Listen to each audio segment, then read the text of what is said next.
उधर भारतीय जनता पार्टी ने बिहार सरकार में मंत्री नितिन नवीन को राष्ट्रीय कार्यकारी अध्यक्ष नियुक्त कर दिया है और इसी के साथ नितिन नवीन बीजेपी के राष्ट्रीय अध्यक्ष की जिम्मेदारी संभालने वाले सबसे युवा नेता भी बन गए हैं। साथ ही वह देश की मुख्य राजनीतिक पार्टियों में से भी सबसे युवा कार्यकारी अध्यक्ष बन गए हैं। नितिन नवीन 45 साल के हैं। भारतीय जनता पार्टी के कार्यकारी अध्यक्ष नितिन नवीन दिल्ली रवाना हो गए हैं, जहां उनकी मुलाकात पीएम मोदी समेत पार्टी के तमाम बड़े नेताओं से होगी। पटना के महावीर मंदिर में सबसे पहले उन्होंने पूजा अर्चना की।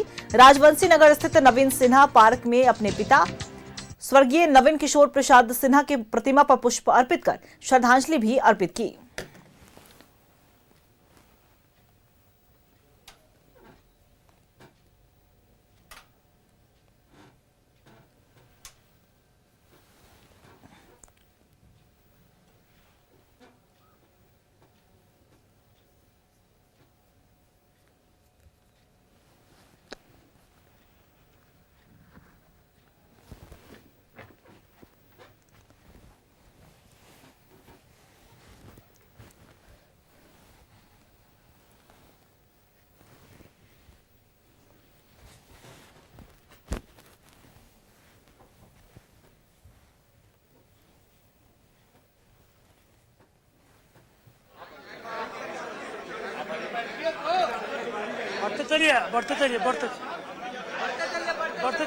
देखिए, बीजेपी के राष्ट्रीय कार्यकारी अध्यक्ष बने हैं नितिन नवीन और उन्हें बधाई देने वालों का तांता लगा रहा। दिल्ली के लिए भी रवाना हो चुके हैं नितिन नवीन और उसके पहले उन्होंने महावीर मंदिर पटना में जाकर पूजा अर्चना भी की। अपने पिता को भी श्रद्धांजलि अर्पित कर दिल्ली के लिए रवाना हुए हैं, जहां पीएम मोदी समेत तमाम बड़े नेताओं के साथ उन्हें मुलाकात करेंगे, आभार प्रकट करेंगे। और आपने उनका बयान भी सुना होगा, तो सीधे तौर पर उन्होंने यही कहा है कि राजनीति मतलब संघर्ष। उन्होंने राजनाथ सिंह, अमित शाह, जेपी नड्डा, प्रधानमंत्री नरेंद्र मोदी का आभार जताया है। और देखिए, तस्वीरें हैं, बधाई देने वालों का लगातार तांता लगा रहा। बीजेपी के तमाम बड़े नेताओं ने भी उन्हें बधाई दी है। झारखंड में भी उन्हें बधाई देने वालों का सिलसिला लगातार जारी रहा। और ये देखिए, तस्वीरें हैं, सभी अपने नेता का स्वागत कर रहे हैं, राष्ट्रीय कार्यकारी अध्यक्ष का स्वागत कर रहे हैं।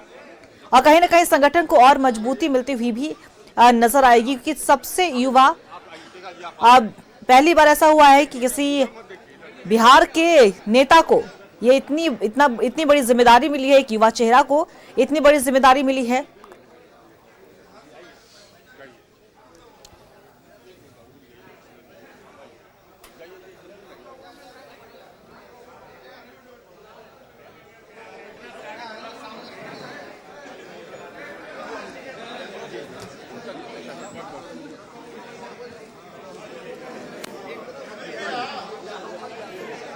देखिए, बीजेपी के राष्ट्रीय कार्यकारी अध्यक्ष नियुक्त किए गए हैं नितिन नवीन।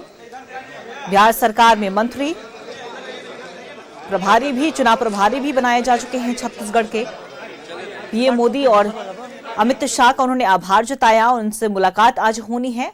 और ये देखिए, मंदिर की ये तस्वीरें हैं, जहां महावीर मंदिर में जाकर उन्होंने सबसे पहले पूजा अर्चना की, आशीर्वाद लिया भगवान महावीर के पास जाकर, और उसके बाद अपने पिता को श्रद्धांजलि भी दी। और सीधे तौर पर दिल्ली के लिए रवाना हो चुके हैं नितिन नवीन।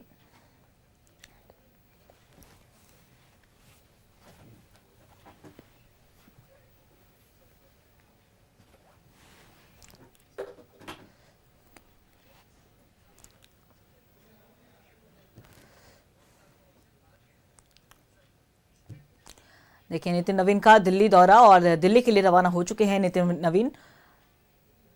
उन्होंने प्रधानमंत्री नरेंद्र मोदी, केंद्रीय गृह मंत्री अमित शाह, केंद्रीय स्वास्थ्य मंत्री जेपी नड्डा, केंद्रीय रक्षा मंत्री राजनाथ सिंह समेत तमाम बड़े नेताओं का उन्होंने आभार प्रकट किया है। एक बड़ी जिम्मेदारी, एक नई ऊर्जा के साथ अपने संगठन को और मजबूती देने में लगाएंगे। इन्होंने साफ तौर पर यही कहा है कि राजनीति मतलब संघर्ष। और जाहिर सी बात है, काफी लंबे समय से राजनीति में रहे हैं, और कहीं ना कहीं बिहार रिजल्ट से नितिन नवीन को अध्यक्ष बनाया गया। मोदी शाह ने आज्ञाकारी नेता को बीजेपी का बॉस बनाया है। संघ ने स्क्रिप्ट भी लिखी। बीजेपी के कार्यकारी अध्यक्ष ने यही कहा है कि राजनीति मतलब संघर्ष। और आपने सम्राट चौधरी का भी बयान सुना, उन्होंने साफ तौर पर यही कहा है जमीनी स्तर से जुड़े नेता हैं, कार्यकर्ता के तौर पर उन्होंने अपनी राजनीति का सफर शुरू किया, उसके बाद आज उन्हें इतनी बड़ी जिम्मेदारी मिली, उन्हें बहुत बहुत बधाई।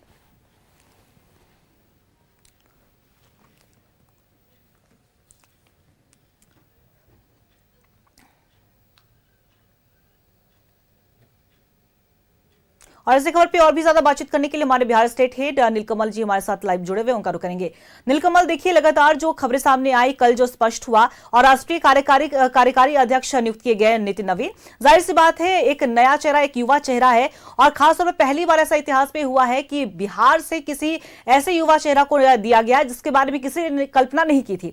और बीजेपी का ये जो चौंकाने वाला जो सामने आया कि घोषणा जो है, वो अक्सर बीजेपी का कहीं ना कहीं ये रहता है कि बीजेपी कभी भी कुछ ऐसा फैसला लेती है जो सबको चौंका देती है, और ऐसे में नितिन नवीन का जब नाम सामने आया सभी को चौंकाया। हालांकि नितिन नवीन एक सुलझे हुए नेता हैं, आज्ञाकारी नेता हैं और उनके ऊपर एक बड़ी जिम्मेदारी, कितनी मजबूती और मिलती हुई नजर आएगी बिहार बीजेपी को या कह ले ओवरऑल पूरे बीजेपी को? बिल्कुल, देखिए वो बीजेपी के राष्ट्रीय अध्यक्ष के तौर पर 45 साल के एक युवा नेतृत्व को जिम्मेदारी सौंपी गई है और ये बीजेपी के इतिहास में पहली बार हुआ है कि इतने कम उम्र के कोई राष्ट्रीय अध्यक्ष बनाए जा रहे हैं। नितिन नवीन एक कर्मठ कार्यकर्ता रहे हैं, संगठन का काम उन्होंने बाखूबी किया है और उनके काम के आधार पर ही वो सबसे पहले मणिपुर के प्रभारी बनाए गए थे। मणिपुर में उसके बाद जीत हुई थी, उसके बाद वो छत्तीसगढ़ के सह प्रभारी बनाए गए थे। 3 महीना कैंप किया था, उस वक्त कैंप किया था जिस वक्त कहा जा रहा था भूपेश बघेल की सरकार रिपीट कर जाएगी, वहां कांग्रेस की सरकार रिपीट करेगी, लेकिन नितिन नवीन ने 3 महीने तक ग्राउंड पर जाकर काम किया, वहां संगठन को मजबूत करने का काम किया। इसके बाद प्रचंड जीत बीजेपी को वहां मिली थी। इसके अलावा वो कई प्रभार संभाल चुके हैं, संगठन का काम कर चुके हैं और 2010 से ही वो युवा मोर्चा के राष्ट्रीय महामंत्री के तौर पर काम कर रहे थे। 2016 में उन्हें युवा मोर्चा का प्रदेश अध्यक्ष नियुक्त किया गया था। तो उनका संगठन में काम करने का अनुभव काफी पुराना है, पिछले कई सालों से वो संगठन का काम करते रहे हैं। तो ऐसे में समझना मुश्किल नहीं है कि केंद्रीय नेतृत्व उनके कामों की देखते हुए, उनके कामों का आकलन करते हुए यह डिसीजन लिया कि नितिन नवीन राष्ट्रीय अध्यक्ष के तौर पर बाखूबी संगठन का काम संभाल सकते हैं। तो ऐसे में नितिन नवीन का जो कद है वो केंद्रीय नेतृत्व के सामने बढ़ा हुआ था। पहले से भी यह अनुमान लगाए जा रहे थे कि उनको एक बेहतर जिम्मेदारी सौंपी जा सकती है केंद्र में, लेकिन इस तरह का राष्ट्रीय स्तर पर उनको राष्ट्रीय अध्यक्ष के तौर पर प्रोजेक्ट करेगी केंद्रीय नेतृत्व, इसका अनुमान किसी को नहीं था। हालांकि केंद्रीय नेतृत्व का यह फैसला निश्चित तौर पर उन युवाओं के लिए जोश भरने वाला है। उन युवाओं में जो कार्यकर्ता के तौर पे काम कर रहे हैं, उन्हें यह लग रहा है कि जब नितिन नवीन जो है जमीन से जुड़े रहे, संगठन का काम करते रहो, उनको इतना बड़ा ओहदा मिल सकता है, तो वो भी कार्यकर्ता जो है वो निश्चित तौर पर यह कहा जा सकता है कि नितिन नवीन की नियुक्ति जो है युवाओं में एक जोश भर रहा है, उनमें उत्साह है। जो कार्यकर्ता बीजेपी के हैं उनको उनके लिए उत्साहवर्धक है। तो जाहिर तौर पर यह समझना मुश्किल नहीं है। और अभी इनको दिल्ली जाना है, चूंकि दिल्ली में भी उनका स्वागत होना है, लेकिन फ्लाइट एटीसी से क्लियरेंस नहीं मिल रहा है। फॉग की वजह से, लो विजिबिलिटी की वजह से उनको फ्लाइट को टेक ऑफ करने की इजाजत नहीं मिल पा रही है। इनका चार्टर प्लेन भी कल रात से ही यहीं रखा हुआ है, उनको भी एटीसी की तरफ से इजाजत नहीं मिल रही है। और एक फ्लाइट जो दिल्ली से आती उसमें उनका टिकट हुआ था, लेकिन वो फ्लाइट भी दिल्ली से टेक ऑफ नहीं कर पाई है। इनको सुबह 8 बजे ही निकल जाना था, लेकिन अभी सुबह के 10 बज रहे हैं। अब यह कहा जा रहा है कि रीशेड्यूल की गई है, लगभग 11 बजे 11:35 के आसपास हो सकता है कि वो निकले दूसरे फ्लाइट में। टिकट अगर यहाँ से टेक ऑफ करती है कोई फ्लाइट तब उसमें जाएंगे, लेकिन उनका जो है रीशेड्यूल हुआ है। और जाहिर तौर पर ये आप जो कह रहे हैं कि युवाओं में एक जो है बड़ा जोश है, बिहार में तो जोश ही है। पूरे पैन इंडिया अगर बात की जाए तो बीजेपी के जितने कार्यकर्ता हैं, खासकर युवा कार्यकर्ता जितने हैं, उनमें एक उत्साह देखा जा रहा है।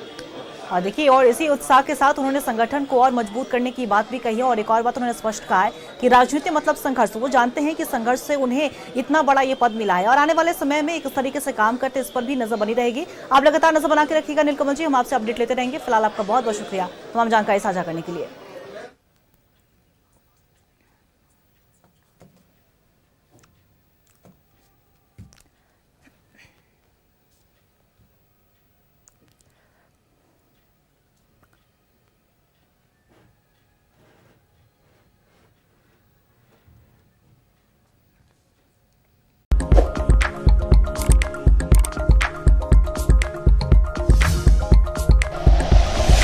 Like and share videos, subscribe करें हमारा चैनल और प्रेस करें बेल आइकॉन। News 11 भारत, सच है तो दिखेगा।